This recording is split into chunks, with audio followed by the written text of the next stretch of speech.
Now I would like to bring up Professor of Law and Associate Academic Dean Heather Field, who will introduce our keynote.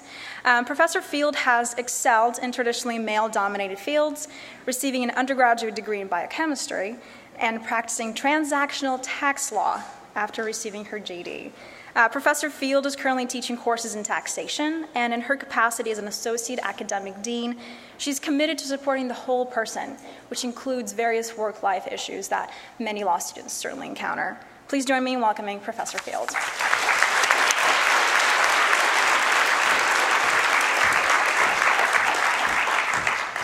Thank you very much, Elena.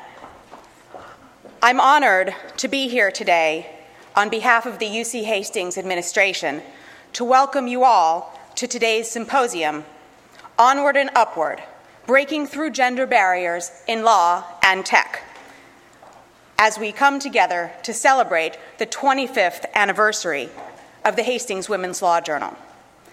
We have today an incredibly accomplished group of speakers, and they will be addressing issues of importance to each of us and to the world in which we live. Topics including empowering women to be successful in careers, recognizing how far we've come, understanding that there are still barriers to gender equality, and discussing how to surmount the remaining obstacles. I'd like to take a minute to talk about the Hastings Women's Law Journal and its place here at UC Hastings, because the Hastings Women's Law Journal enriches our collective intellectual life by focusing attention on gender issues and other issues relating to underrepresented and unheard voices. The Hastings Women's Law Journal provides students who care about women's issues the opportunity to do work that aligns with their values. The journal helps us build community, strengthening our collective voice as we work to continue to advance issues of gender equality. The Hastings Women's Law Journal has been a leader in this field, providing voice to the previously unheard, embracing difference, celebrating the value of diversity, and doing all of this for the past quarter of a century. And UC Hastings shares the values of the Hastings Women's Law Journal. Our faculty has scholars such as Joan Williams, who is a path-breaking author on women in the workplace, scholars such as Jamie King, who writes about the regulation of reproductive technologies, and scholars such as Beth Hillman, who has been very influential on issues including Don't Ask, Don't Tell, and sexual violence in the military. We have centers, including the Center for Work-Life Law, the Center for Gender and Refugee Studies. We offer a wide variety of courses, including courses on domestic violence, family law, gender in the law, bioethics, sexuality in the law, genetics, law and policy, and more. We have student organizations that are committed to the values that the Hastings Women's Law Journal stands for. And we have women leaders here at Hastings. We've had women deans. We've had women as the president of our associated student body. We have women on our board of directors. We have a woman who is the president of our board of directors right now. And I have been afforded the opportunity to take a leadership role here at Hastings, and that has been a privilege for me. This is a long way of saying that the 25th anniversary of the Hastings Women's Law Journal is something to be celebrated, something to be applauded, for what the Hastings Women's Law Journal has brought to our community and for what they will continue to bring over the next 25, 50 years and beyond. This is an important milestone. And today's symposium is a fitting way to pay tribute to how far women have come and how far we have yet to go. So it's my privilege, in addition to welcoming you, to introduce one woman who is a testament to how far women have come, and that is the Democratic leader of the House of Representatives, Nancy Pelosi. You all know who she is. But indulge me for a moment so that I can say a few words about her. From 2007 through 2011, she served as the first woman Speaker of the House, and she is the first woman in American history to lead a major political party in Congress.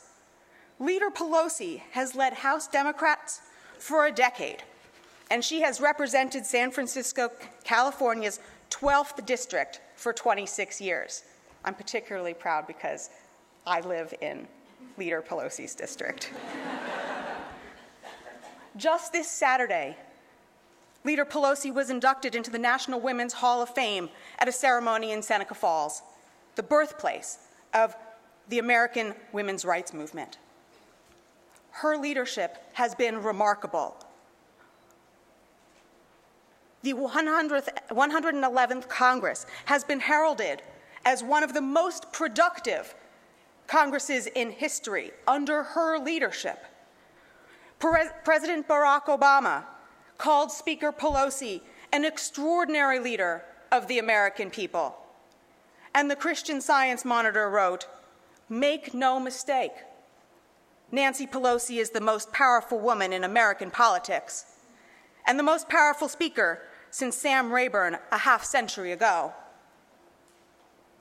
Leader Pelosi brings to her position a distinguished record of legislative accomplishment.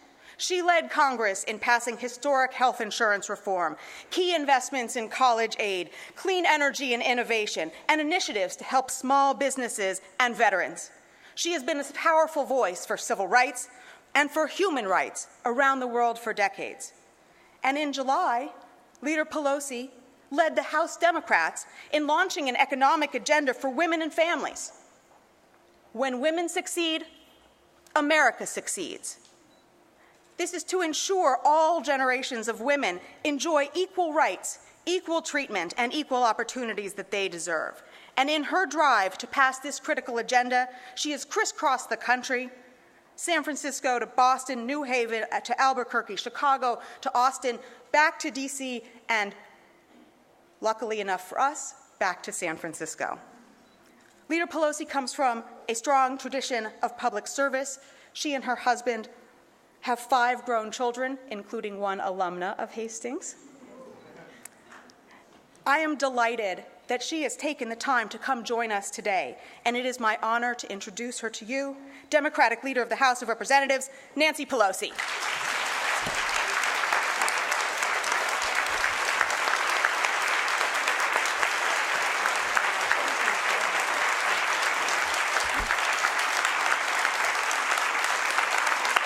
Thank you all very much.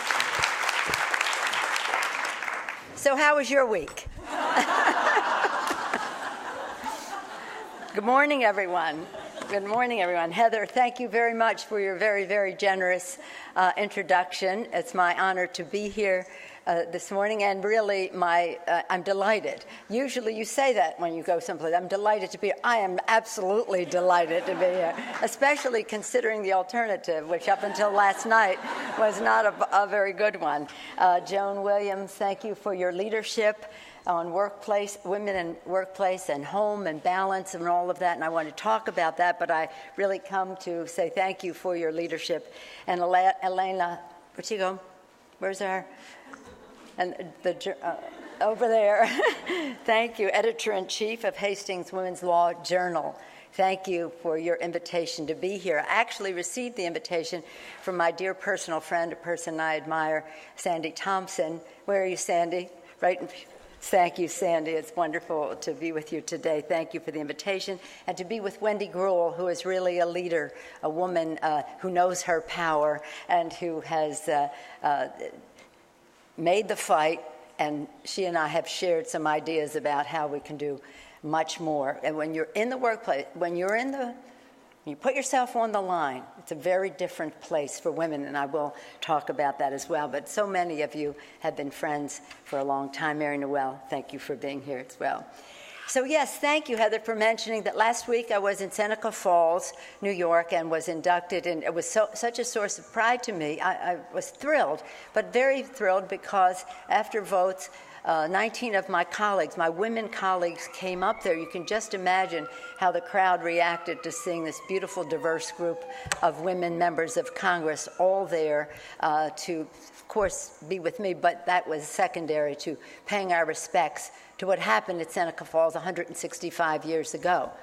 And when they came together, these women, imagine the courage they had. Women were really not even supposed to speak in mixed company, and nonetheless, these women were breaking out, riding the range, having the courage, so many of them, to fight for women's rights. And they said at Seneca Falls 165, they quoted, they went from our Declaration of Independence that every man and woman is created equal, and then they further said, such is now the necessity for women to demand the equal station to which they are entitled.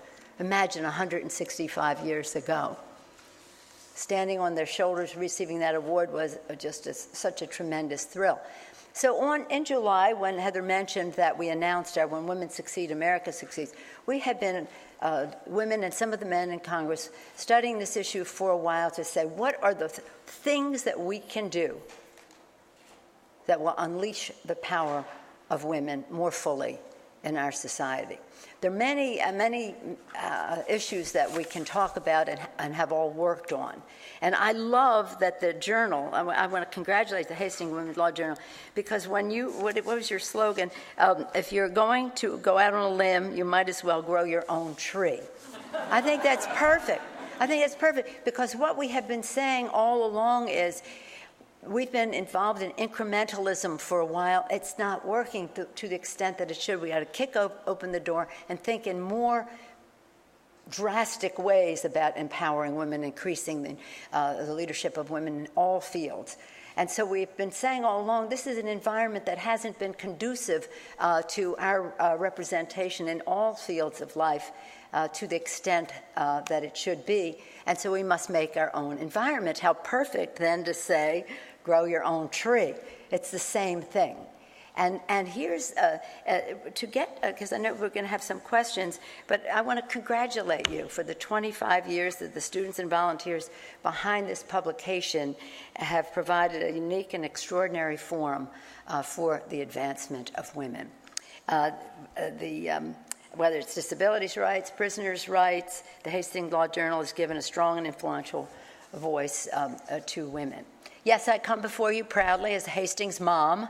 My daughter graduated from the law school. She sends her regards. She's making a speech in another city at this time. I'm very, very proud of Christine, my daughter. But I thank you and congratulate you on 25 years of leadership for the journal, the Law Journal. So what is our proposal? As Heather said, it's called When Women Succeed, America Succeeds. We are losing so much in our economy because we don't have the fullest empowerment of women in our economy. And there's so many issues. Heather and Elena talked about violence against women, women's right to choose, women and health issues. The three proposals that I'm going to make to you today are strictly about workplace and home, the balance between work and home. And it involves three things. It's fair, pay equity. Two things involved there. Raise the minimum wage. 62% of the people who make the minimum wage are women. Raise the minimum wage to a living wage, and paycheck fairness. We have that bill. Well, one of the bills that we passed, the first bill signed by President Obama, was the Lilly Ledbetter Act, and Lilly came to Seneca Falls. I was so honored that she was there the other day. This was really important, the Lilly Ledbetter Act. You know what it is, because it's about having recourse, being in the law, having recourse. But the paycheck fairness says you must have paycheck fairness, not just recourse, but fairness to begin with, pay equity. Pay equity. So that is an essential piece of it. What is this that women work the first 3 months of the year practically for free, and compared to what a man makes for the same work? in the same workplace. The second point is paid sick leave. This is a really important thing for women. I'll tell you some stories if you ask me after, the stories that we've heard across the country about I'll just give you one example. We had one of our first, it was in New Haven, Connecticut. A woman got up there and told her story. Poor, on the margin, all the rest, single mom, the rest of that. And she finally got a job as a bus driver, a school bus driver. And she loved her work. She loves her work. But she said, I came here to tell you my story, but I want to tell you what I see. She said, every day I pull up and I see moms in tears putting children on a bus that they know are sick, that shouldn't be going to school, but they have no alternative. They cannot stay home from work. They'll be docked pay or fired if you do that too many times. And they can't afford child care, and they have no alternative. That child may be on the big bus sick, who knows, throw up, whatever. And she was very graphic in how she described all of this. But can you imagine that in the United States of America, the greatest country that ever existed in the history of the world, that we have moms putting sick kids on the bus because they cannot afford either to not be at work, have no paid sick leave for a family member? That's just not right. And so that is and we have the Healthy Families Act to address that. We have bills for each of these things. And we have 20th anniversary of the family medical leave. It was a big deal. When we passed it, it too was one of the first bills that was signed by a new president, by President Clinton. We had been working on it for a while. We just didn't have a signature. And so he passed it. 100 million families have availed themselves of the family medical leave, but it's not, in many cases, paid.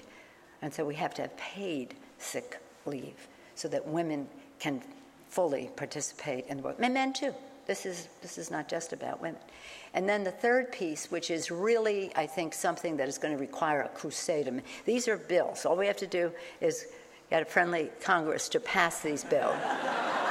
The first thing we did in the first 100 hours when we gained the majority was to raise the minimum wage, but we need to raise it again.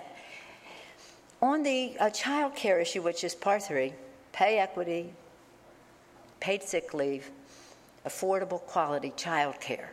This is, again, making our own environment. We can't just keep inching along. We have to change the scene. And this is, look, when these women were riding the range, they were fighting for decades to get women to have the right to vote and have their equal station. When women got the right to vote, the headline said, women given the right to vote. Given? Fought, struggled, demanded, marched, traveled, were relentless. It took decades. And that was a great thing, women having the right to vote. But they weren't given it, and they're not going to be given anything. We have to really go fight for these things. But that happened then in World War II. You had women in the workplace, Rosie the Riveter, out of the home. That was really a big deal, a big change. Then you have higher education of women having choices to either do that or stay home, do whatever it is that is their aspiration. But the missing link in all of that, women in the professions, the missing link in all of that was affordable quality child care. It was on Richard Nixon's desk in the 70s. He vetoed it, and it was so long overdue. And President Obama has made an initiative of universal preschool, and that's a piece, but it's not the whole thing. And Head Start is a piece. Children learning, parents earning. But now, of course, they've cut, well, I won't even go into that, unless you want me to later. I may be using up your Q&A time by telling you what, this thing is. So that we think if you do those 3 things, now, of course, with the Affordable Care Act, we declared, and it is so, that being a woman is no longer a pre-existing medical condition, and all of that, and that's very important as well, a piece of it. We passed the Violence Against Women Act. Imagine that they were 600 days past the time when it should have been passed. And they said, well, we'll pass a bill with you, and we don't like violence against women, but we don't want to include in that anti-discrimination immigrant women, Native American women, or LGBT community women. get out of here. So in any event, we made it too hot to handle. And that is what we have to do, is make these issues too hot to handle. More women of America, all over the country, they flock to these meetings because they know. And older women in my generation shake their heads yes, because they know for their daughters and their grandchildren how necessary this is. So it's not generational. Everybody understands that this country really needs to have a better. And I can't wait to read Joan Williams' book that she gave me as I came in, and she wrote with her daughter on this subject. But again, we're inviting ideas about where we go from here. The other way of changing our environment, building our own tree, that I think is absolutely essential. Walter Reuther once said, you cannot separate the ballot box from the bread box. Policies and negotiations that you make here can be eliminated depending on what happens at the ballot box. And I believe, and I promise you this, I know it is absolutely true. If you reduce the role of money in politics and increase the level of civility in politics, you elect more women to public office. And not only that, I know that Wendy, who is just such a courageous leader in all of this, knows they just can't wait to get women into some kind of a altercation so that for a man it looks strong, for a woman it looks strident. What's the deal here? So again, let's just talk about our ideas. This is a debate of ideas in our country. Let's take it to that level where it should be. And the money, it's just an obstacle that many people just don't want to engage in, nor should they. So I've issued a dare in this regard. Disclose, where's all this big money coming from to define us in ways that nobody who knows us would even recognize. Disclose, where's the money coming from? And I don't just mean saying so-and-so gave $10 million. I mean on the ad saying who paid for this. Amend the Constitution to overturn Citizens United. It's absolutely essential to our democracy. It's hard, but it's an organizing tool. You just have to start. And reform, we have a bill that we're introducing now on public financing of fair campaigns, fair elections. We call it. It's about empowering small donors and matching funds for small contributions. So expand the universe of people who are supporting a candidacy. And then E, empower. Disclose, amend, reform, empower.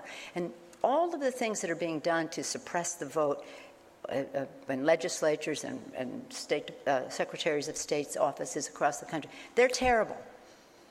They're terrible, and we have to fight that. But we have to also recognize one of the biggest suppressors of the vote is secret, undisclosed, special interest money poured into a campaign with all the misrepresentations and confusion.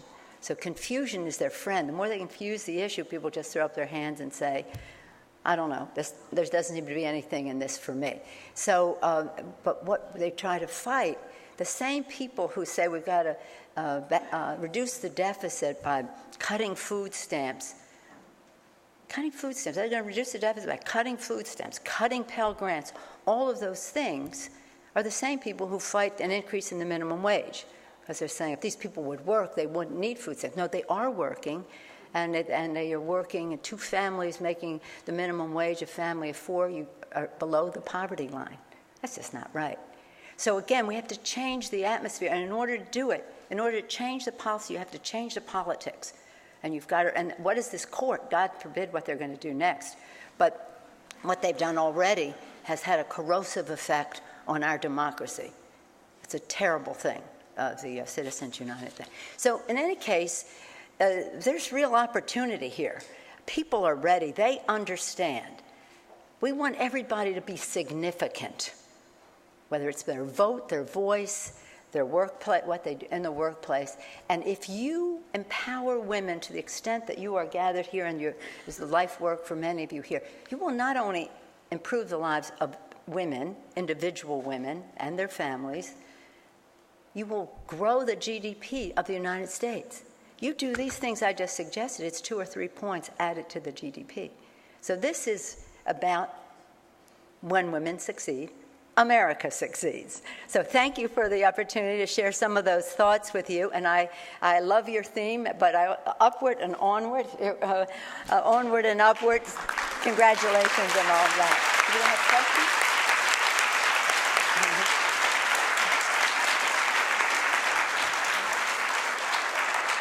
I may have spoken too long for questions. I'm not sure. Joan will let me know. I think your staff will let me know. Oh, no, I'm good. I'm good. Okay. I'm going to meet with our friends in labor, in the labor movement after this. Joan, do you want to recognize? Yes. Yes, in the back there. Hello, Leader Pelosi. My name is Denise Speak Smith. up a little louder. Hi, my name is Denise Smith. Good morning, and thank you for being here. Thank you. I'm curious to know, you mentioned equitable childcare. Why is there such a wide variety? Why does the cost of full-time childcare vary so much across the country? Why does it vary so much? Well, location has to do with cost of everything. But what we'd like to do is to make sure that, because there are all different accesses to childcare. Some companies have been on the forefront. I think PG&E takes pride in having childcare right there at their at wherever the workplace is for them.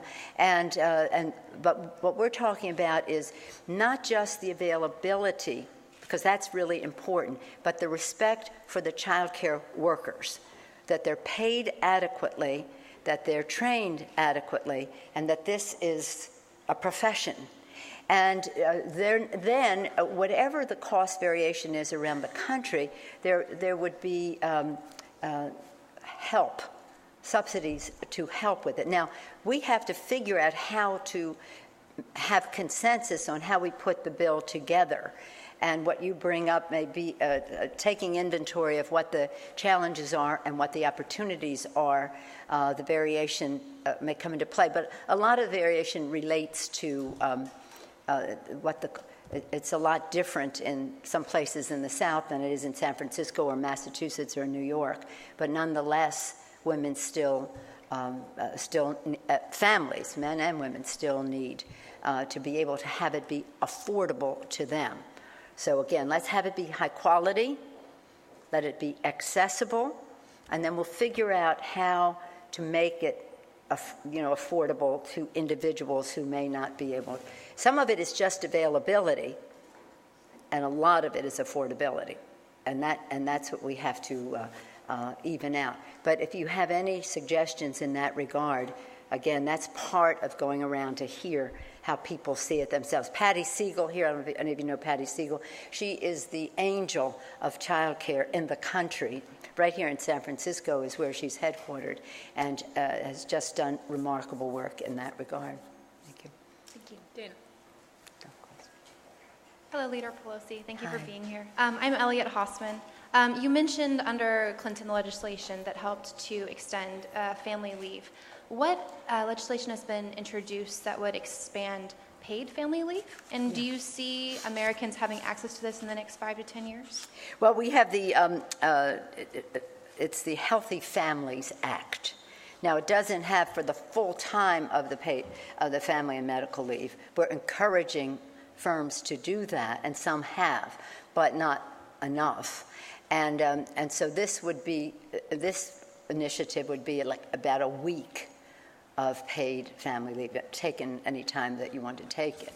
And that's, again, it's not enough, it's not what we should have, but it is a step forward that we think is achievable legislatively, that should not be resisted by with any sense of the word you use, community here, anyone with any sense of community. So 6 days or 7 days is part of the healthy, this act. Yes. Dana. Daniel, thank you for being here today. Where is Head Start most easily available in regards to child care? Where is it? I'm sorry, where is it available? The Head Start program? Well, it's all over the country. The Head Start program is a really important initiative, and it exists all over the country. What has happened, though, there's a big assault on Head Start, and don't ask, I mean, I don't understand why, but it is. And what has happened during the sequestration is tens of thousands of kids have been thrown off Head Start. And that's terrible for those children. It's also hard for their parents because it's children learning, parents earning. And this is how people are able to earn a living because they know their kids are, it's not, and this is not a babysitting service. This is a head start for these kids. And the other part of it is that, I'll tell you this other story that I heard in New York on the Head Start. This young woman came, she has 5 kids, Latino young woman, again, all the struggles, and then she has this job and she's been made a supervisor, and she was very proud, and she said, I'm so happy, you know, and Head Start, she was here to talk about Head Start, and she said, Head Start was so important to our family. So she said, let me tell you, last night I practiced I was nervous coming before an audience such as this. This is in Manhattan a couple of weeks ago. And she said, so I said to my children, you be my audience and I'll read you my speech. So she read her speech to the children, and then at the end of it, she said, does anybody have any questions? And her 4-year-old Head Start student raised her hand and she said, Mom, I just have one question. Who gave you permission to use my name in your speech? But is that great? And then she said, go Head Start. This is about self-esteem and self-respect and everything. But I thought that was just perfect, just perfect. But again, to anybody who thinks they're going to reduce the deficit by cutting Head Start, that is really one of the dumbest. Well, with stiff competition, mind you, but one of the dumbest. And here's the thing. It's not just Head Start. It's from earliest childhood Pell Grants. I said to them once, if we were going to reduce the deficit, we could take the $38 billion in tax breaks for big oil. Now imagine this. $38 billion as an incentive for big oil. That's the big 5 oil companies, not independents and those, big 5. Incentive for them to drill over a period of time in which they will make a profit, not an income, but a profit of $1 trillion, the biggest amount of money in the history of the world for a profit for an industry. And so I say that to my colleagues, why do they need an incentive to drill? They got $1 trillion incentive to drill. And they said, well, why would you reduce the deficit by $38 billion by taking that tax break away when you could save the same amount of money by reducing Pell Grants by $38 billion? So you see why we have a fight over the budget. It's just a different set of values, Yes. Okay. Just see. I really am so thrilled to hear you talk about these initiatives, and I think everyone in the audience is totally supportive. I'd like to ask you about kind of the other end, where women are also stuck, at the high end of corporate, the corporate world, where we've been stuck at a certain percentage of women in the C-suite and on boards. It's amazing. No. And Europe has introduced quotas, and of course America is a little allergic to quotas, but having sat on corporate boards for a while, I'm sort of thinking if we want to do this in our lifetime, we may need legislative quotas. And I wonder what you think of it. I don't know. I mean, gosh, it's stunning to me that we have a Fortune 500, and what do we have, 17 or 20 women CEOs? We certainly know it's not for lack of talent, leadership skills, accomplishments, and the rest. So how could that be? How could that be? And I don't know that there's any way you can have quotas. I'd like to have quotas for the percentage of people in Congress of the United States. You can just imagine how they resist that. But in terms of the private sector, we even have a problem having them be fair-minded about CEO compensation, which is so off the charts.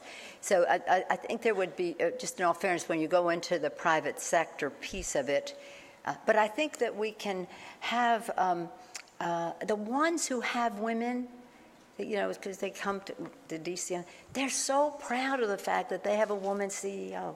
It is the most amazing thing. They brag about it. I remember when Sam Palmisano was leaving IBM, and then a woman was coming in. He was so thrilled. He said, wait till I tell you, we're going to have a woman CEO. So it's again, we just have to make sure that women in the country and men who are really supportive of this as well. I don't just say it's about women. Want to see women in those roles. And one of the things that has to happen is there has to be more opportunity coming up the ranks. There's no question, not to say that women are better or the men. It's just that the beauty is in the mix. The diversity of opinion is just makes all the difference in the world. And so that recognition of women in the corporate world, it helps them get to the top there, but also to be entrepreneurial, because this is about entrepreneurship too, is to enable women to be entrepreneurs, to go out and start their own businesses. With the Health Care Act, they can do that now without worrying about health care. If we had more work-home balance, they could do that. But it's helpful if they've had the experience in a business when they go start another business. So there really has to be a national decision. I was at the Women's Summit that Fortune magazine had in D.C.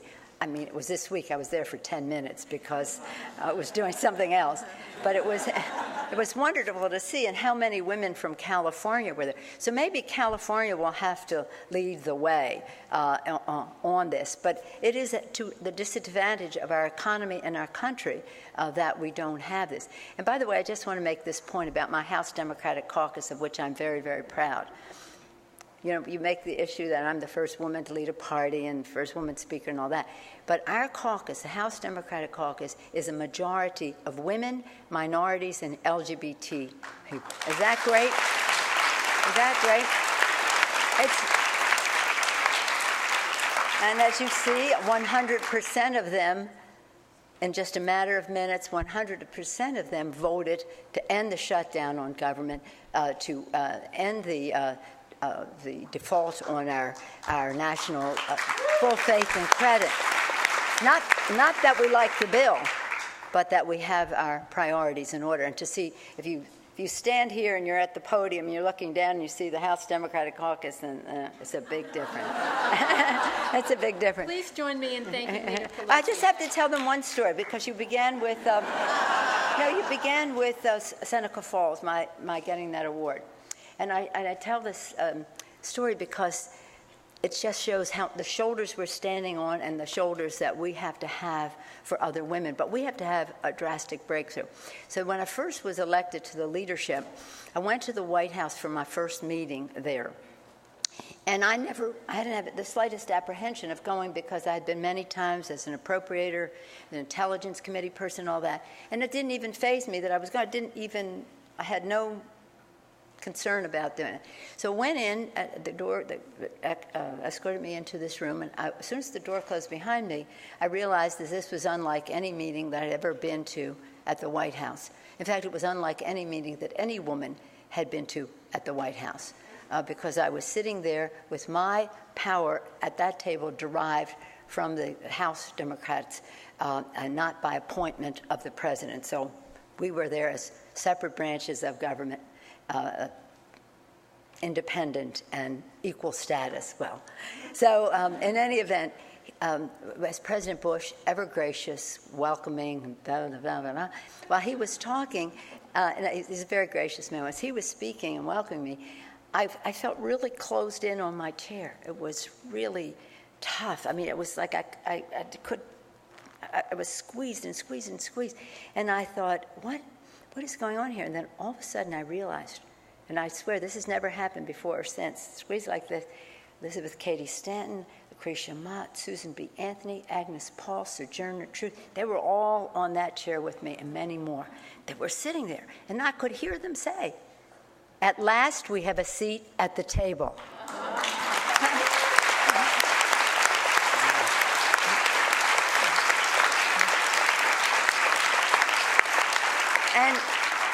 And then they were gone. And my first thought was, we want more. And we want more. But this is really important, not only for women, but for America, to reach its full potential and for us to be the great beacon of democracy that we are. Because all of this empowerment of women reinforces the middle class, and that is the backbone of our democracy. And so we all have to understand that while we're standing on others' shoulders, others are standing on us, and all of you here really, with this magnificent education and mobilization that you are doing, we're all in your debt for that. Upward and onward, let's build our own tree. Thank you very much.